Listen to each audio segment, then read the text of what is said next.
Heck yeah, y'all came back for more? Awesome. You do like me for my body and not just for my mind. Check out them gains. I think what's happening. Propaganda.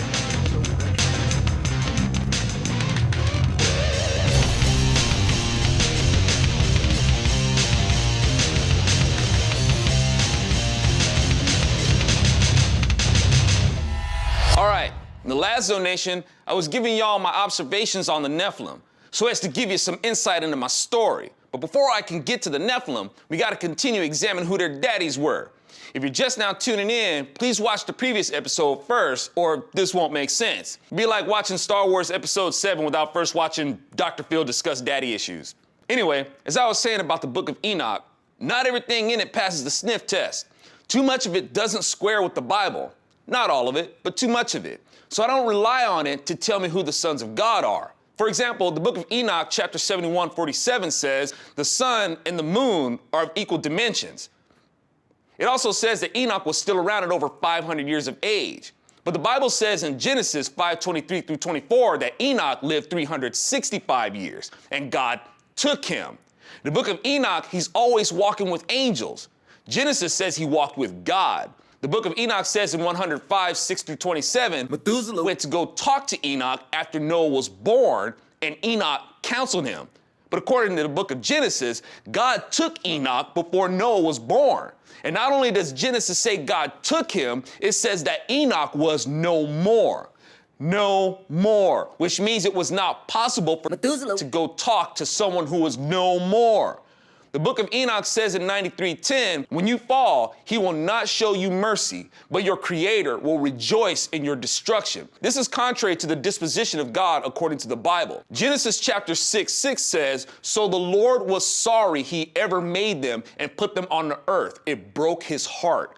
Ezekiel 18:23, do you think that I like to see wicked people die, says the sovereign Lord? Of course not. I want them to turn from their wicked ways and live. God is way more merciful to us than any man who's ever lived. And God destroyed the merciless to free the oppressed, like how it was with the Egyptian and the Hebrews. The Book of Enoch implicates the watchers as fallen angels.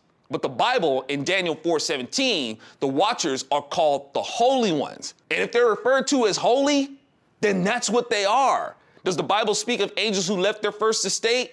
Yes, in Jude, who does refer to a legit prophecy of Enoch, by the way, but in Jude 1:6 it says, and the angels who did not keep their positions of authority, but abandoned their proper dwelling, these he has kept in darkness, bound with everlasting chains for judgment on the great day.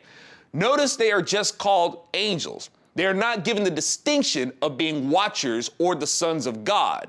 Just angels. And if these fallen angels who are supposedly watchers or the sons of God, who have been kept in everlasting chains, how could they be going around getting women pregnant? Mind you, not all fallen angels are bound, just like not all criminals are in jail. Hillary's still out there, right? But those demons will face the judgment too. They can't escape that. But one would say, well, obviously it was those free-roaming angels that were impregnating the women. No, the Bible says the angels were the sons of God. Stay with me. You can't be called a son of God and be in deliberate rebellion against him. Some try to go on to say that it was the angels spoken of in the book of Jude and that the angels indulged in gross immorality and went after strange flesh. No, at this point it's talking about the people of Sodom and Gomorrah. And remember, in Genesis, the sons of God married the women. Your wife isn't strange flesh. Some wives are strange and may do strange things with their flesh, but you get the point. Strange flesh is sexual relations with something that you can't reproduce with. But angels could reproduce with the women. I know there's folks who believe that angels can't reproduce because they're purely spiritual beings. Nothing in the Bible insists that the angels are asexual and that they don't take form. The angels that came to Sodom and Gomorrah weren't floating around. They were walking. Genesis 19:2 through 3. My lords, he said, please turn aside to your servant's house. You can wash your feet and spend the night and then go on your way early in the morning. No, they answered, we'll spend the night in the square. Oh, snap, these bodiless spirits had feet? But I guess like the sons of God in Genesis 6:1, they must have been the sons of Seth, because angels are spirits and they can't possibly have feet. This class of angel are called the Hamalakim, which means dispatched by God as deputy angels. So not only were these actual angels like the angels in Genesis 6:1, these angels had feet to walk around with. They didn't turn into demons who somehow are made to become carnal because they're cursed to the earth. Please don't read the Bible through the filter of your own piety and try to assume that angels are too holy to have form. You're trying to add extra spiritual attributes to angels to make yourself feel more righteous. Don't do that. Jesus hates that. Peter tried that with Jesus. Peter confused spiritual righteousness and so-called human righteousness, and Jesus said, "Yo, get behind me, Satan."